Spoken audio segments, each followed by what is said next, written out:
what are your feelings saying? So I think women learn to tap into their intuition, their bodies in a different way. Whereas men, sure, we tap into our bodies physically through training, athletics, sports, martial arts, combat. Men have been allowed to be aggressive, filled with anger. However, to be sensitive, Well, to be like to human, to essentially yeah. like men, I feel like are told so early to repress their like humanity. Like what makes them human, and what makes you human is that So weird. sometimes you are scared and sad. How I explain this is emotions actually first are physiological. So they're the most primary instincts. They're like very ancient. So supposedly our quote unquote reptilian brain or spine stem is 350 or who knows how many million years old. And then our central brain is like 150 million years old. That's like feelings, emotions, the idea. Then our prefrontal cortex is the newest part, which is 50 million years old, logic. So the idea is emotions are physiological. So like seeing a kid get excited for maybe Disneyland or Legoland or whatever, or just to play. And the idea is first you're like, oh yeah, you look excited. And so when I say I feel excited, is that first I have to notice that in my body before I can notice it in my mind. So feelings are psychological and emotions are physiological. And so we experience whatever we see in the world, and then emotions happen, physical things in the body. And then my cognitive interpretation of my emotions are my feelings. And so, and then when I don't notice my feelings or my emotions, then I develop stress or anxiety. And the idea is I develop cortisol levels. So now, so anxiety I treat as a central nervous system response in response to feelings and emotions in the body. So anxiety is a central nervous system response, like fight, flight, freeze, Right. procreate, fawn, feign, and feed. So then the idea is if I can't notice my anxiety, then I develop these defenses, which are psychological distortions, like I'm not good enough, I can never be a good enough mom, or like the idea of imperfectionism, like I can never be perfect. It's a logical impossibility. And that's why self-compassion, self-kindness, like you were saying, is like I have to be willing to meet my own needs, my child's needs, my family's needs, my husband's needs. Like I have to find that balance in saying how do I say yes to all this. That's what I'm saying. That's part of the journey. From like an IFS perspective, Yeah. you know, when we think about needing to parent ourselves as parents, you know, like through certain moments or through Word. certain phases, it's like there have been really scary moments with my son that we've had to endure as a family. And as an adult woman, I feel so dysregulated, like, oh, I'm gonna die, because you're so anxious about the situation, right? Or you're just, and that physiological, that feeling, that emotion running through you, that energy running through you, then the stories come in like, oh my God, this is blah, blah, blah. And then it's like, you're in this state, right? And how do you really get yourself through that? AKA, how do you really get your kids through that, right? And so if we didn't necessarily growing up having a lot of those nurturing voices being instilled within us around like, hey, I've got you. You're not alone in this. Everything's going to be okay. I'm here with you, right? Like all of these super important, like nurturing vibes, right? Sometimes we have to be doing that for ourselves as parents, right? And then we as parents are like doing that for our children ideally. But if we can't do it for ourselves, we're certainly not going to be very good at it with our parents. If we can't tolerate our own uncomfortable feelings, we certainly can't tolerate you know, them and our children. And so it's been very interesting, like me needing to self-compassion in practice. And I always say it's one of those things, until you find a practice and practice it, you actually think it's bullshit. You actually do. Like I think having a logical understanding of it for years, like I'm like, oh yeah, it's so good for you. It's so good for you. It's so good for you. But until you actually have an experience of like holding space for a vulnerable part of yourself with like a nurturing presence, you don't actually know that it actually can help you in the moment. And it does help you in the moment. And it helps you through a lot of difficult things in life and difficult seasons in life. Being able to truly hold yourself in a way that maybe your parents didn't, right?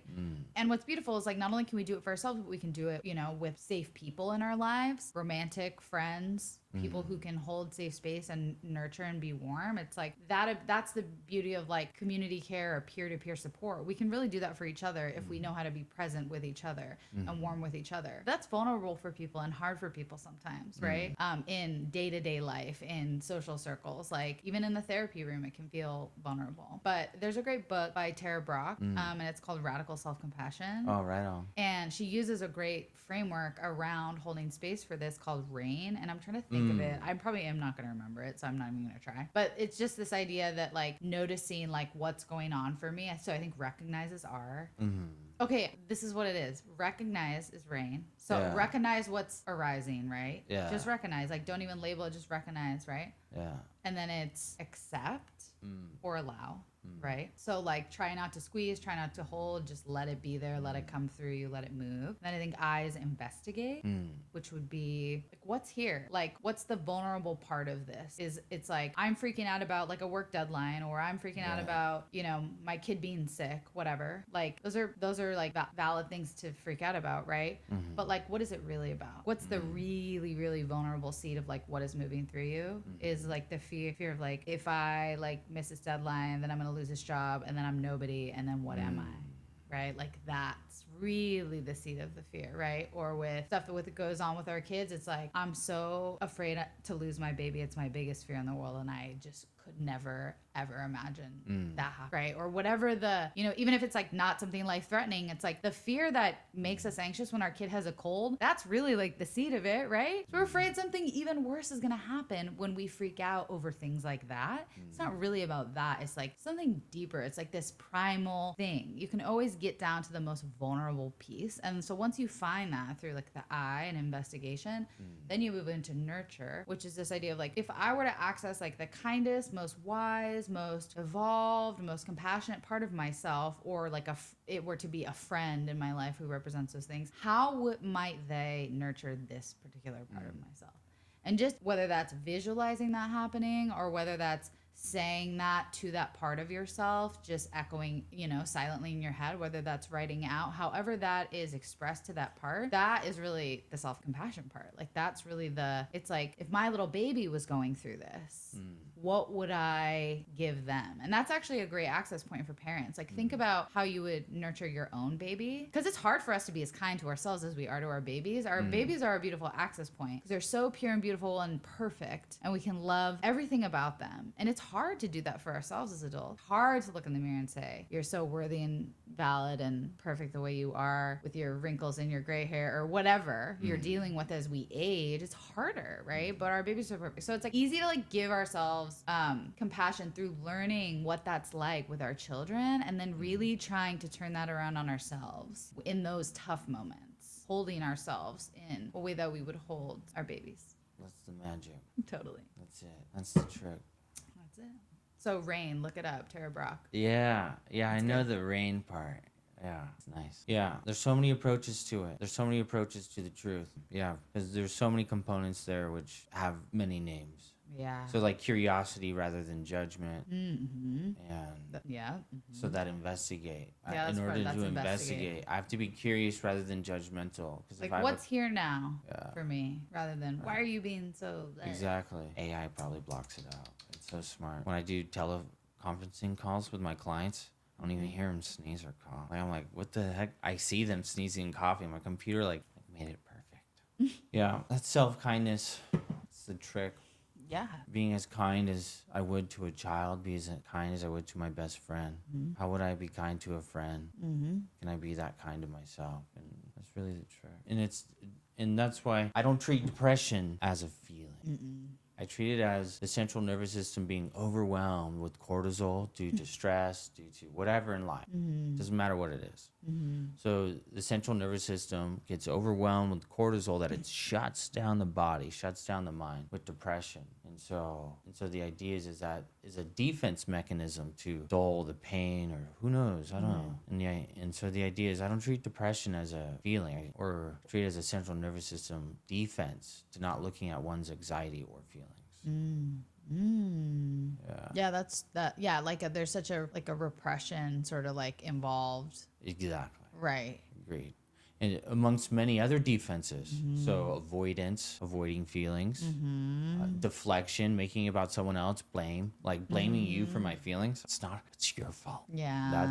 That's also leads to depression and sadness. Because then you become like a victim to the world. Because Yeah. if it's everybody else's fault and you never have a say in how you feel, supposedly, or through your own lens, then yeah, that's super depressing. I agree. Minimizing feelings.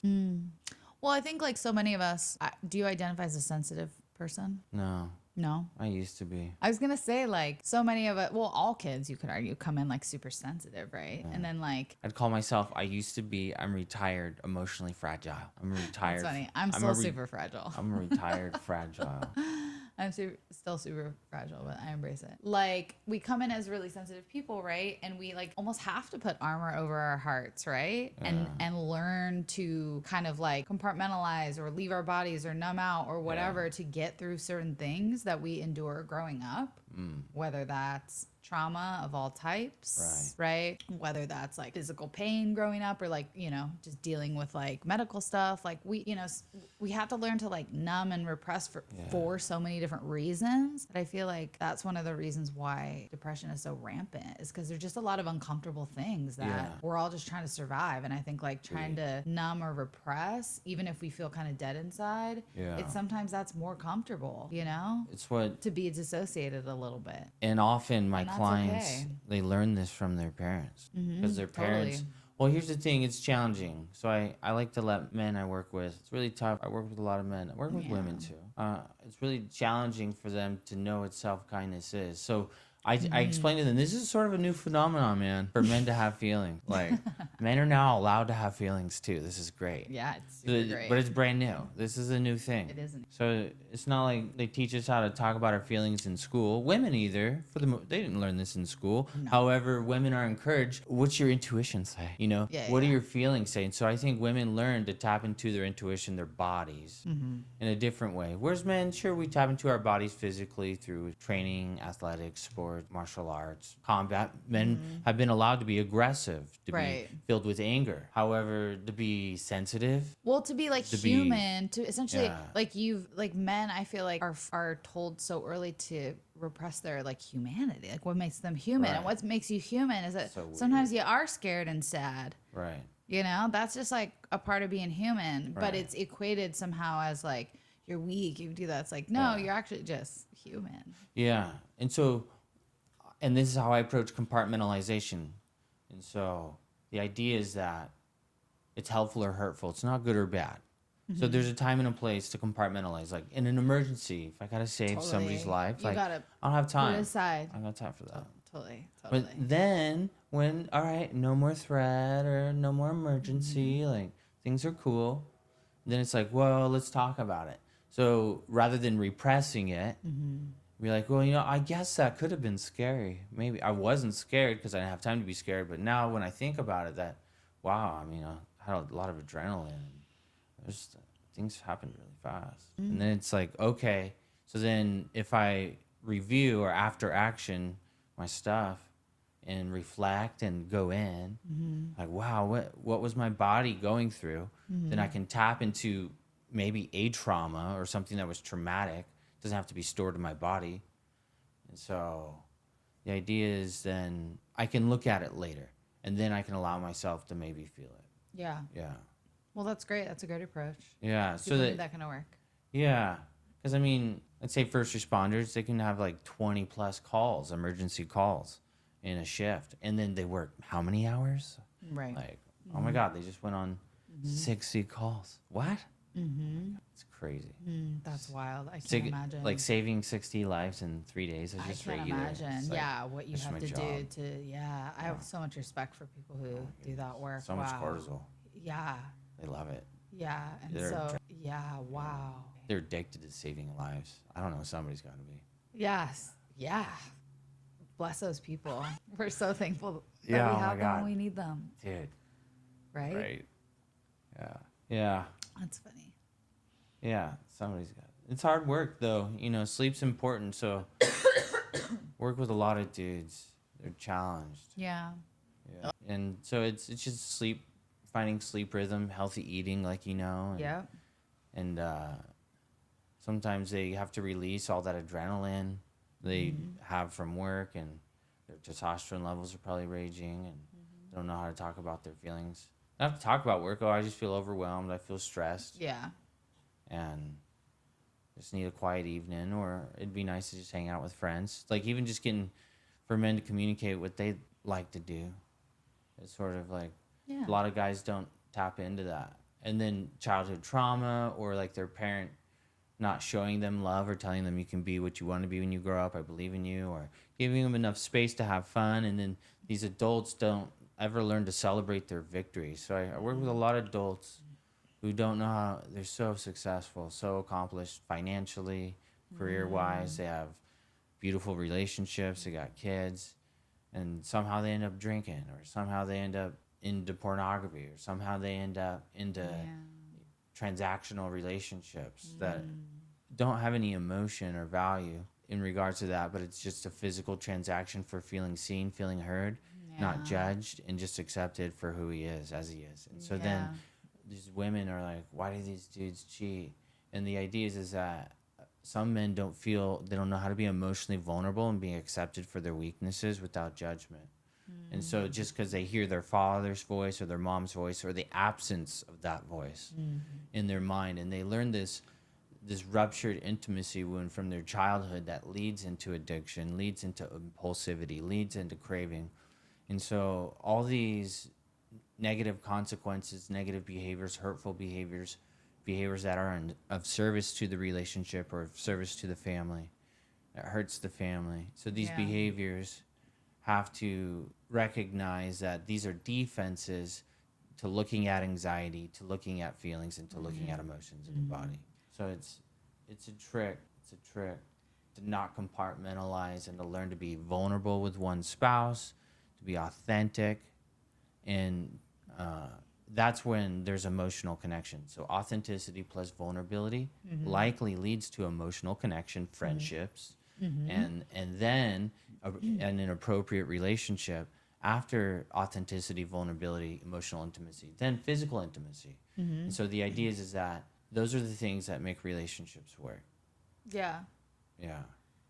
It's like, if you've never been seen and accepted for exactly as you are, or encouraged to like have needs, or encouraged to ask for the things you want, and you've never just like felt safe in that way growing up or with your own primary attachment figures, it's really hard and scary to open up and show all the shadow parts of yourself to your partner. Oh, I love shadow work. Me too. Like basically, if you're not comfortable showing your partner like your shadow self and the parts that you try to hide, basically, it's like we all have parts of ourselves that we try to hide. Every single one of us. Yeah. It doesn't matter who you are. True. We all have little parts that we feel like, oh, well, if someone knew this, they would think I'm screwed up or whatever. If someone knew, right. So that's shadow stuff, right? And if you're willing to say to your partner, like, this is what it is, here it is, if you can feel safe enough to do that, that's emotional intimacy. And unless we have that, we can feel so isolated and alone in our own relationships. Yes. And that's when we like seek outside, trying to create like this new bond with like this false new self where no one really, quote, knows those parts of you, right? If it gets too hard, right? Like you can kind of start over. And I think it's an easy cop out for a lot of people, rather than having that really uncomfortable revealing of like, hey, I'm basically not feeling good about myself in this relationship. I don't feel seen by you or loved by you. Or maybe they don't even know that that's what they need, right? They may not even recognize that as a need, right? But to even have that conversation with like your intimate partner can be so scary, just depending on what your emotional environment was growing up, Some people have never even had those conversations in their own families, and then you're doing it like for the first time as an adult man, like where like the health of your family really depends on it. It's hard. I get it. Yeah, it's tough. Learn behavior from parents, like learning how to avoid feelings, compartmentalize feelings, deflect, suppress, project if I'm angry at myself, but instead I'm angry at you. Or displacement, I'm upset at you, but instead I take it out on somebody else. So like parents who need to talk to each other rather than taking out on their kids. Yeah. Or like the idea is like that's where abuse can happen, and domestic violence is when someone projects their anger, their pain, their Yeah. trauma onto somebody else, or displaces it when really there's a justice that needs to be met with someone else, but they take their anger out on somebody else. And so these are learned behaviors from parents. And so and the idea is that everyone does the best they can with the tools they have, so these tools work until they don't. Yeah. So avoiding my feelings works until it doesn't work, until I'm just so overwhelmed with life that I like You can't have avoid it panic anymore. attacks, Yeah. or I shut down, or I just just weep. And Sweeping things under the rug always has a consequence. Yeah. Like always, whether it's eventual overwhelm or like a physical illness. yeah, psychosomatic. It's a word. It's a thing. It sure is, man. Yeah, a lot of things are quote unquote mental. I know, right? Well, there's no difference. Like our Yeah. mind is our body, right? Yeah, Yeah, I'm only as powerful as my mind. that's true. Yeah. Interesting. Yeah, man. To be able to not judge oneself and not judge others, to be willing to receive kindness, to be willing to give kindness. What is that? So I approach that. So I define self-compassion as 3 components. So this is the approach that I'm finding working, is that, as you've already mentioned in so many ways already. However, if I had to define those 3 things, which you've talked about, is common humanity, shared human experience, like it's going to be okay. And so, exactly. So that's a shared human experience. Everyone's going to have feelings. Everyone's going to have emotions. And that's unique and that's special. However, it's not unique and special. Everybody else has feelings and emotions too. And everybody else has ups and downs. Right. It's a Self-compassion roller really coaster, yeah. helps when you realize like, oh, like this didn't go wrong in my life because there's something wrong with me or because I did anything wrong necessarily. Although, personal accountability is important. Personal accountability is important. And Sure is. this idea that like everyone's life has up and downs. Yeah. Things don't go wrong because you're bad or there's something wrong with Right. you. Sometimes things go wrong just because that's the human experience, right? And That's it. everybody has ups and downs, every single person. That's right. So there's nothing wrong with it. Sort of like gets rid of that, like, there's something innately wrong with me, like layer that we can kind of put over all of our self judgments. Yeah. And the space between that is self-esteem. So self-esteem I treat as a global evaluation of self-worth. Am I a good person or am I a bad person? Am I a good parent or am I not a good parent? Am I a winner or am I a loser? Am I good looking or am I not? Yeah. And so that's self-esteem. So I can still think in my mind, oh, at least I'm not homeless. Oh, at least I'm not an unhoused person. You know what I mean? I'm like, Yeah. really, dude? No, the idea is that I then had to bully that person in my mind. I had to put them down to lift up my own sense of self-worth. That's not love. No. That's self-esteem. And so self-compassion says, I'm worthy of loving myself as I am in this present moment, flaws and all. What that means is that you are worthy of being loved as you are in this moment, flaws and all. You don't have to change. However, the idea is that once I accept myself as I am, flaws and all, then I can turn towards the pain, turn towards the suffering, and alleviate the condition that I am in, and have the self-kindness. So I have to look at my pain to give it kindness. I have to look at my trauma to give it kindness. Yep. And so the idea is that that's the common humanities. This isn't new. Everybody's been like tens of thousands of years, maybe millions of years. Human beings have been dealing with feelings and emotions. So that's our common humanity. And no matter if I go meditate in a cave for 10 years, I'm still going to be an imperfect person. I can do all the prayers. I can go to church. I can go to a masjid. And go to life's still going to temple. happen to you, right? Yeah, right? Things are still going to happen. Yeah. Yeah. And that's the shared experience, like you were saying. And so we can do this together. And that's where, to alleviate the condition I'm in, sometimes I have to ask for help. And so I define that as self-kindness or tender-hearted loving awareness. How do I alleviate the condition I'm in? I have to ask my partner, my wife, my friend, my family for help. So, wow, what can I do to alleviate the condition I'm in? I'm really hurting right now. Wow, I feel really alone right now. What can I do to alleviate my loneliness? Wow, I feel really grateful right now. What could I do to cultivate my gratitude? So how as a family can we cultivate our joy, cultivate our happiness, cultivate our intended future? So we have to dream build together. We have to actually talk about, these are my feelings, these are my hopes, these are my dreams, and what's a priority in life. And that requires rigorous authenticity with myself. I have to actually look at myself. I have to do the uncomfortable work. I have to actually talk about my feelings, talk about my ideas, talk about my dreams. And importantly, I have to surrender the outcomes. And what that means is I can't attach my happiness to getting a yes. So even if I share my feelings, share my needs, share my hopes, share my dreams, my wife still might say no, and that's okay. Or she might say yes, and that's okay too. Or, so the idea is that I can't attach my happiness to getting the job, to her saying yes, to people have their own emergencies, have their own lives. And so I can't attach my happiness to that person showing up to my party, that person showing up to my wedding. I can't base my outcomes on, or expectations for how something should go to define my happiness. That's very true. And that's also self-esteem. Self-esteem, compare and despair.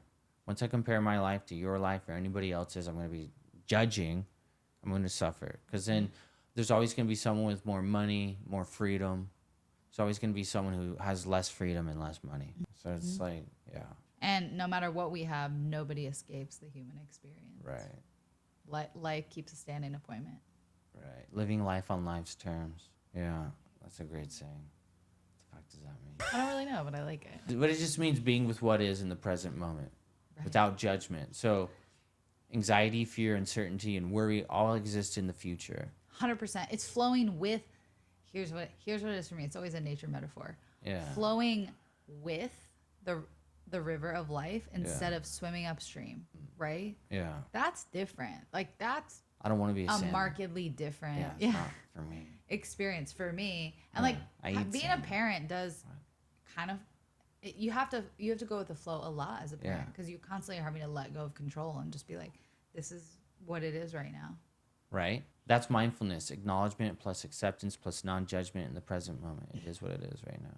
Right? And just having your like inner parent that is nurturing you as a parent, right? Reminding you, being the voice, your own voice of like, everything's going to be okay. That's right. Or like the right now, everything is okay. Yeah. Right? Because, you know, it's okay. You're right. It's, if we're worried, it's because we're not here right now, right? Yeah. Unless like you're here right now and your leg is being cut off, then that's like a right now. That's when disassociation's a strength. What is that happening? Yeah. Yeah. It's the truth. Yep, it is. And I approach depression, guilt, shame, blame, resentments, anger, judgments all exist in the past. Yeah, that is true. That is true. Yep. Peace, joy, serenity, gratitude, work, progress, curiosity, investigation. It all exists in the present moment. That's true. In this moment. I'm going to ask a question, investigate, be curious. That's in this moment. I'm going to learn, I'm going to grow, I'm going to adapt, acquire new information, change, get new skills. That only exist in this moment. A lot of people with ADHD or other challenges, impulsivity, substance use, the idea is, how do I become present? And the idea is that I do a lot of breathing, mindfulness, yoga, martial arts. The breath grounds the mind into the body, into the present. So when I focus on my breathing, when I focus on my breath, that grounds my mind into my body, into this moment. So the only place to be is here and now. And that's why a lot of people, you know, if they are a lot of thinkers, you know, work out a lot, you know, running, CrossFit, whatever sports, you know, and they like physical moving meditation rather than, they don't like stillness. Yeah. Yeah, that makes sense. Everyone's built so different, right? Yeah. Some types of mindfulness work better for other people. Yeah. So the idea is, I once heard, it's very challenging to be still. It depends on everyone's, where it is. The process of learning to be still with oneself, to be still with one's feelings, still with one's emotions, and be willing to acknowledge and accept them in this moment requires being willing to turn towards and look inwards. And what that means is that if I breathe and like make an audible sound like an ujjayi breath in yoga, so like a Darth Vader breath, whatever the word or we want to call it, is that the louder my breath, the quieter the mind will be. Sort of like what I like to say to people is the idea is like the more I focus on my breath, the quieter my mind will become. Yeah. And so the idea is, so then am I inflating my lower belly? Is it coming up to my chest? Is it like rising into my belly, into my chest like an elevator? I know this little guy says hi a lot. So cute. I know, right? Oh, hey. Oh, look, he's visiting. Yeah, cool guy. Oh, he's so cute. I know, right? They flap their wings feathers. 1,000 times, or their heart beats 2,000 times. I know, they're so turquoise. Oh my goodness, yeah. Nature can also be a great way to ground. Oh my and goodness. Come into the present because, Yeah, spiritual awakening. So the two most important things for my clients in order to remain sober is, one, a spiritual awakening, a fellowship with a higher power greater than themselves. And so nature is one of those pathways of a spiritual awakening, and in a sober 100%. mind as well, 100%. which is important. And the idea is, so nature, like sunrise, sunset, the mountains, lakes, rivers, oceans, the idea of connecting to Mother Earth through singing, prayer, meditation as well, music, literature. The idea is those are all pathways to spiritual awakenings. I agree. And so I approach those things that way because everyone's going to find a different higher power of their understanding. And so, yeah, that's also common humanity. Everyone can have their own God. What? That's nuts. That's controversial and super true. It's weird. Yeah. Yeah. There's no one God. Oh, my God's the best. My God is the best. Yeah, like, My God beats your God. I think as long as you're not hurting anyone, I think everyone should believe what helps them make it through the human experience. Right. That's what I believe. Whatever you call it, however you relate to it, however you worship or connect to it, as long as it's not hurting anyone, honey, you should do your thing. That's how I feel about spirituality. That's what I do. There are no rules to mine, but mine is mainly like nature based. Yeah. I think like my God is like nature. We're a part of it. It exists in cycles, right? Yeah. And rhythms, has its own pace. We're all a part of it, you know, if we're present with it, you know? Yeah. Death, birth. We are part of that. We are born and then we die. And it's like we think that we're somehow separate, but it's actually, we're all just, it's the same. We're so special. I'm unique. We're so special. So different. Yeah. We think we're the best. Humans think we're the best. That's why we treat animals and the earth so poorly. Like they're separate from us. I'm the most special. Yeah. I'm specialer. I'm more special. That's why I feel like we're happier when, well, we know, like science also says that even just looking at a picture can change, like of something natural, like a natural escape can change the state of your nervous system. Right. So of course, being in nature, you've heard of like forest bathing. There's tons of research on what Mother Nature does for I don't know if it's true. nervous system. Yeah. It's the vibe, right? It's because nature gets We'll everything done. Nature gets everything done. Everything we have, you know, is a result of Mother Nature, including us and our bodies. She works hard and she gets everything done. Yeah, She's in more her timing. complex and more. she gets what she wants. Yeah. She always gets what she wants. Yeah, she knows what she's doing, and we think we're somehow like bigger than that, which is my God. funny and interesting. It's just our big egos as human beings. Yeah. But nature gets everything done, and it's never in a hurry. Yeah. And that's something that we as humans can learn, right? Yeah. Abundance of time, abundance, right? Yeah. Oh man. Yeah, living in abundance. Ooh. Ooh, that's a podcast in and of itself. Yeah, sure is. Yeah. I was just thinking about how to explain living in abundance. Yeah, it is interesting just being willing to accept that I can have whatever I work hard for and plan for, and I can achieve it. But it takes Living a in lot abundance, it's like, it takes a lot of work. if I could like put it into a mindset, like type of statement, I'd be like, I'm abundant. I have enough energy and love to give. I have enough time. I have enough joy and beauty in my life. I have enough. As I exist today, I am enough as I exist today. And I don't fear that money will run out. I don't fear that anything will run out because there's enough of all of it and there's enough of me and there's enough of there's enough love and joy and beauty for me to enjoy that I just don't have to be afraid of anything. That's abundance. If I could like put it into a very long statement, a run-on statement. Yeah, for sure. Yeah, fear's the mind killer. Fear is just like, I don't have enough. Yeah. I'm not enough. It's a lack of gratitude. This isn't enough. Yeah. Gratitude is power. Because when you're grateful, all of a sudden you have everything you need. Yeah. It's like, you know what I mean? I'm like, oh, now I have more. It's the old adage of How'd like, that happen? it's the old adage of like, the old man in the shack might be happier than the guy up the road in the mansion, right? Yeah. And that while that's not obviously always true because everybody deserves to have like basic needs met. Yeah.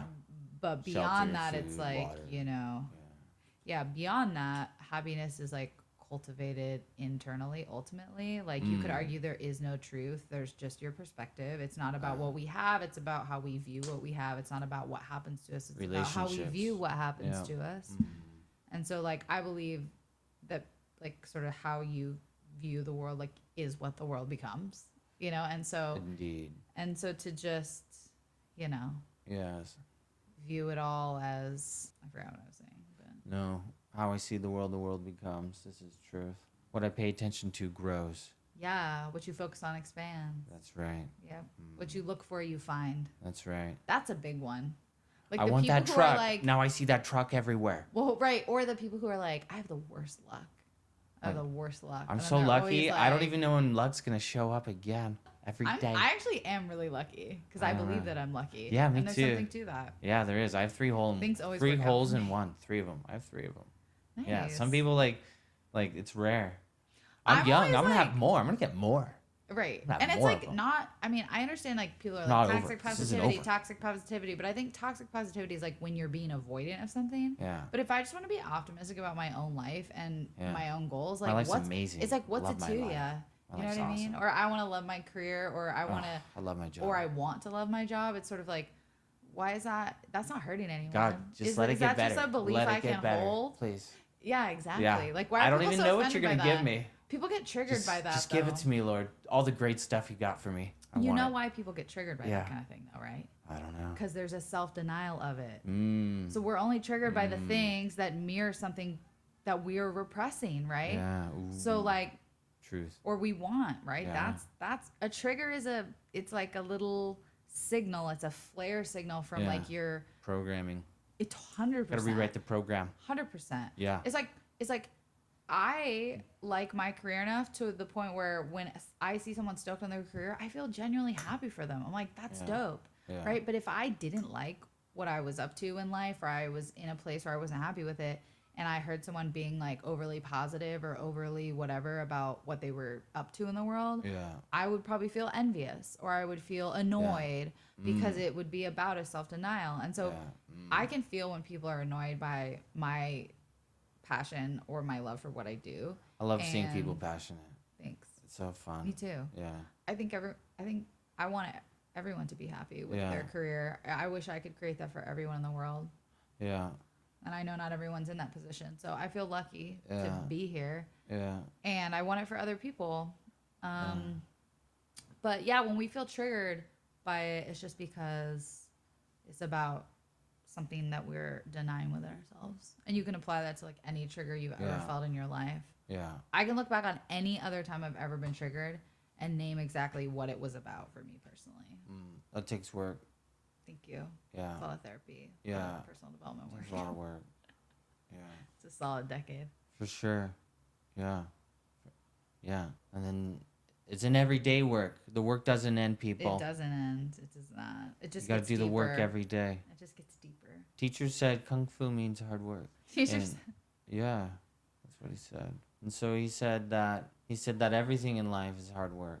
So cooking a delicious meal is hard work. Painting the painting, making furniture, hard work. So anything with great purpose, great discipline, great effort is hard work. And so that's good Kung Fu. So being a present mom or present dad is good Kung Fu. It And is. so the idea is life is hard work. Every day is hard work. Every day is Kung Fu. Yeah. Super kung fu. Yeah. That's what he said. I didn't know that about Kung Fu. I have a Yeah, whole new view on that's it. what teacher said. You know, That Olipop was delicious. yeah, those are dope. Yeah, those Yeah, I were love really them. good. Only 2 grams of sugar. Oh, beautiful. What an invention. So smart. A way for us to enjoy our childhood Yeah. sodas We're not without even ruining we're, our health. We're not even getting any like they need to give us stuff now because we're gonna make them more popular. Yeah, I love Olipop. I would love some free Olipops. Oh my god, so delicious. That'd really up my human experience. Oh, Wouldn't it? it's all it does is have like stevia in it. It's natural. It's like I know it's got it's digestive get fiber. organic stuff. It's so good. Yeah. It's great stuff. Oh my god, I try to never be without it. I try to never be without it. It's a good thing to try to be. Yeah. I try to never be without it. That should be like somebody's slogan. Right. Olipop, I try to never be without it. Wow, that's brilliant. You guys can have that one for free. That's funny. Yeah. Oh my goodness. Yeah, it's true because it's such a nice alternative to soda or something. I'm not a soda person, but I like kombuchas as well. Yeah. But even kombucha's got like 9+ grams of sugar or something. Kombuchas? Yeah. Yeah. I don't want that much sugar. Yeah. I'll eat some fruit or something. I'll have a kombucha on occasion. Right, They're delicious. sure. They're good. All in I moderation. like them. Yeah. Right. I used to drink those hard kombuchas. I crushed them. Oh, yeah. Yeah. Taking a break. If I am going to have alcohol, like I'll do something like a They're kombucha. good. Yeah. Yeah. I Like a just- Juneshine or something. I get more accomplished if I don't have alcohol in my life. I know. Yeah, that's big facts. And I can 'cause eat It makes more. you feel so crappy. I love food. Ugh. Yeah. I'd rather just like do the calorie stuff and sugar on like food and like Such a the good good stuff. Yeah. Yeah. Have you guys ever been to June et Gelée? That like. Oh, that June French et place? Gelée? I don't know how to say it. Is that in Gelée? Carlsbad? Yeah. It's in Carlsbad Yeah, Village. right? No. I looked it up. I wanted to make a reservation, but our times didn't work. Oh. And so Well, I want to go there. I think they It's have it's really I good. think they have a steak tartare I want. Yeah, really good. tartare. We had a multi-course dinner there, and it was Oh, really, did you? really good. Yeah. Yeah. What'd you get? I don't remember. I think some sort of fish, I like fish. and then like all the little, different courses were all like gorgeous, and everything's plated all beautiful and fancy. Now I'm thirsty and hungry. Yeah. Yeah. Where'd my Olipop go? I don't know. I'm gonna go get mine. Okay. Yeah. Do you want anything? No, I'm good. All right. Balance. Nice. Yeah. Where did I set it down? I thought I opened up one. Yeah, I Would thought you you like did. any water? I'm okay. I thought you opened one up too. All right. What's the time on here, friend? Where are we running? Let's see. You can tell us. Oh wow, 58 minutes. Time's flying. Time is flying. Wow. It's time trap. Well, I know because your son's taking a nappy poo. He is taking a nappy poo with his daddy-o. That's nice. I'm glad it's sunny today, man. Me too. We It's got to only get been last outside. week. What are you and Jenna doing the rest of the day? I don't know. We're gonna take the boat out though for Father's Day. Oh, Yeah, fun. I'm looking forward to that. Yeah, it will be fun. Super fun. Yeah. So it'll be nice. Maybe we'll have a cigar on the boat and need to get some. I don't know what I'm gonna get my dad's. Where's Coop? Does Coop go with Jenna everywhere? Yeah. Otherwise, he'd just be annoying us, wanting attention. Actually, he's a good office dog. He's a good office dog. Yeah, he seems pretty chill. Yeah, he's a chill office dog. I like like- him. He's so sweet. Yeah, he'll sit next to me while I have clients. I can tell which clients he doesn't like though. Oh, really? That's so It's funny. Hey, guess what? We got a rabbit. Oh, I heard. Yeah, that's super cool. Yeah, it's super fun. It's only fun because it doesn't live in a cage, and it's just like a free roam rabbit that lives in our house. Those are the seagulls. They're mean. They're the meanest creatures. Are ever. they? Oh, They're they like dive bomb the workers. They've attacked me. I had to go check when it was rainy last year. I was trying to spot check the roof to see about leaks and stuff. They attacked me. Attacked me. Vicious birds. Vicious. Oh my gosh, that's so scary. I was like, oh my God, what happens if I Did defend they try myself to and I bite you? accidentally kill one? I'm like, do I get in trouble? Does it Do I bite get you? I felt like they wanted to kill me and knock me off. I felt its nefarious Claws. intentions. Ugh. Yeah. Yeah, that's aggressive. Yeah, very Were aggressive you near like bird. a nest or something? You know what? They did have one. Okay, that's probably So, why. but you know what? It's a Why are you territory making your thing. home on top of my home? I don't want anybody above Well, you know what? me. That's probably what the whales and the fish said. I know. about That's this what I house. said. Like, what? I thought I'm on the We're top all floor. just a I'm part of not. we're the The assholes, fucking too. seagulls I know. made their home on top of mine, and I can hear their dumb little footsteps on the roof. Yeah, at and night. then the fish are like, screw you guys coming in and putting this big old pier here and building Right. your houses right in the middle of my I don't home. know. The mussels like it. The oysters like it. Why? Because they like getting eaten for dinner? No, they grow all over the boat stuff. Oh, I see. So like it Do creates people like more of a eat habitat. those? Or is that I not mean, I healthy? wouldn't, but if times got tough, Oh, you mean because it's all like exhaust? oh my god, Yeah, all that gross. They'd be runoff, like chemical. disgusting.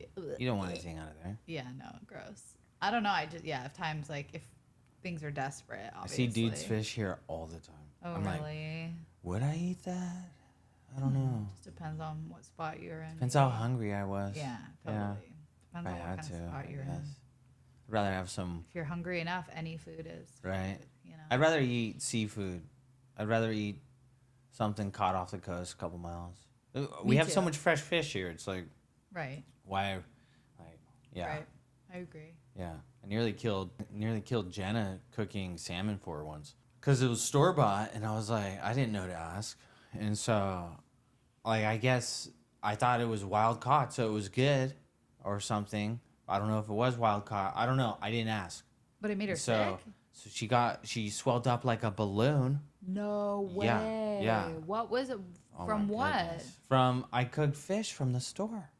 But like what? Like was And- it something in it? Yeah, I guess the specifically? dyes. I guess the dyes made her swell up like a balloon. Oh, She had an allergic no. reaction. I Because was they like, dye the salmon at the I'm like, store to make it "Whoa, pinker. I didn't know that. I Of didn't know course that." they do. Well, see, my dumb brain didn't know that. I didn't try killing her. Well, of course you didn't know that. Yeah, but now I know. Yeah, now you know. Yeah, now I know. So it's like, okay, well, I didn't know there was a distinction in the type. Like I know in general, like farm raised can be really like But toxic. so There's I've a been whole learning all documentary on that it. stuff. Yeah, I know. I'm like, it's weird because then it's like we were saying before, food affects mental health. It's Big like time. hungry, angry, lonely, tired. That's why we're Am I part of why hungry? our Am I country's so dehydrated? mentally ill. Yeah. Why am I such an asshole? Oh, maybe I'm hungry. Maybe I'm tired. Serotonin connection. Yeah, in maybe the my gut, dopamine man. is off. Maybe my serotonin's off. Maybe I need sleep. Well, and a lot of what's in Maybe our I'm food taking is like too many drugs. Yeah, and a lot of what's in our food is neurotoxins, right? Ah. So when we talk about like kids' fruit snacks that have red dye in them, which like has been studied and proven to be like a neurotoxin, and then we wonder why like little kids can't regulate their emotions. It's like because we're putting toxic chemicals in their brain, guys. Why does food have hormones? Less out here, thankfully. Yeah. So I mean, it's not a big deal for us, but for some people, it's a big deal. I know. It's like you wonder why these young gals get their cycles or their periods sooner. I know because there's so many endocrine disruptors Oh, in my our goodness. food, My soil, goodness. air. Yeah. Yeah. It's a And real thing. it's a hypothesis. This is a very controversial topic. We could edit it out if we need to. But if you keep watching, all right, I'm going to go there. Let's do this. So it's a hypothesis. That means it's not scientific fact. I don't know. I need more information. However, in my opinion as a human being who's studied many things, I think that we need to be curious. Yeah, they're doing construction across the way. We need to be curious, like this whole endocrine disruptors and people thinking they're a different gender. So that could be trauma based. Okay. That could be genetically Oh, okay, based. okay, So, okay. but the thing is, if there's endocrine disruptors, and hypothetically, I don't know this for a fact. I Right. treat everyone with non-judgment. Right. I'm just curious because I'm a curious scientist. Yeah. Like, if male testosterone levels are decreasing by 1% a year due to plastics in our environment, Yep. and hypothetically speaking, the male species will be extinct in, I don't know, 1,000 years, maybe sooner. Yeah. Wow. And then, if that's true, that means we have to stop using plastics, women might not die. You might just be all like marry Microplastic and, diet. and have a bunch of Jesuses or IVF and just save enough eggs for the next like billion years. And then you Yeah, don't but- need men anyways. And then, But by then we'll be so full of microplastics. Will Oh we my even be God. able to procreate ourselves, right? Or You like don't will even we need even be us. able to it's horrible. I mean That stuff, maybe women are feeding men plastic secretively to wipe us out. Maybe. Not all women, but I'm just saying like maybe some nefarious like super villain who's Maybe. it's probably a woman. you have to work hard to get all the plastics out of your life because plastics are such a part of like every packaged like food item that we you know what I mean? That was a judgment there. I don't know if it's true. It's just a hypothesis. I'm not saying the most evil villain on the planet's a woman. I'm just saying that probably.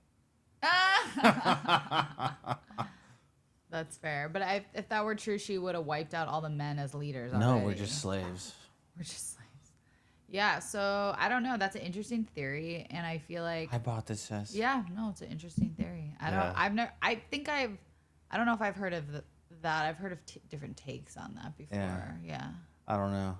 I don't know. I Will we ever don't know? really know about interdimensional beings feeding off of my energy or nothing. But if I did, then I hope I put out 51% more love than I do judgment. And Yeah, for Yeah. sure. I agree. I think the interdimensional beings know that we're good vibes. I'm not gonna feed. I'm not gonna say no, though. So here's the thing: is like anger is helpful or hurtful. It's neither good nor bad. It shows me a violation of my boundaries, maybe my morals, my ethics, Yep. my code. Mm-hmm. And so, like I do my best to treat every human being until they cross a boundary Yeah. with kindness and respect. Mm-hmm. And so the idea is that I do my best to offer non-judgment, which means that I am flawed, I'm imperfect too, and that we are capable of change though. So the space between guilt and shame, the space between that is grace. So guilt and shame I treat as thought distortions because they're based on judgments. Am I good or am I bad? Yeah. And so if I say, oh, why'd you do that? Now I'm shaming you, or yeah, you should feel guilty because I already said should. So that's a judgment. So if I judge something good or bad, I already lost. And the idea is that I will make mistakes. So I don't need to judge myself for my future mistakes. And I don't need to judge myself for my past mistakes. What I need to do is learn from them so I ideally repeat them less.